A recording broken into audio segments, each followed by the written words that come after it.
একজন ডিভোর্সি মা যেন সন্তান না নেয়। আমি কেন বলি জানেন?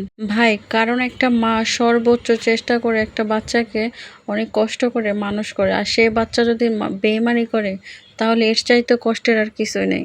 বাবা ছিল না, মা হয়ে সর্বোচ্চ স্কুলে পড়াইছে, সর্বোচ্চ কলেজে পড়াইছে, উন্নত শিক্ষার জন্য বিদেশ পাঠাইছে।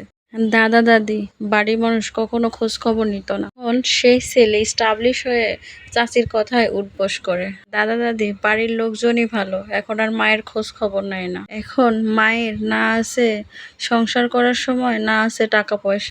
প্রথম কথা হচ্ছে, কুলাঙ্গারের বীজ থেকে কুলাঙ্গারই হয়। দ্বিতীয়ত, আপনার ভুল ছিল। আপনার সন্তান মানুষ করতেন ঠিকই, কিন্তু পাশাপাশি আপনার একটা সংসারের দরকার ছিল। এক বাচ্চা বাচ্চা না, সন্তান জন্ম দেয় বাপে, আর মা মায়ার কারণে সবকিছু ছেড়ে দিয়ে সেই সন্তানকে মানুষ করে। সব সন্তানেরা মায়েকে দেখে না। এই পৃথিবীতে কেউ কারো আপন না।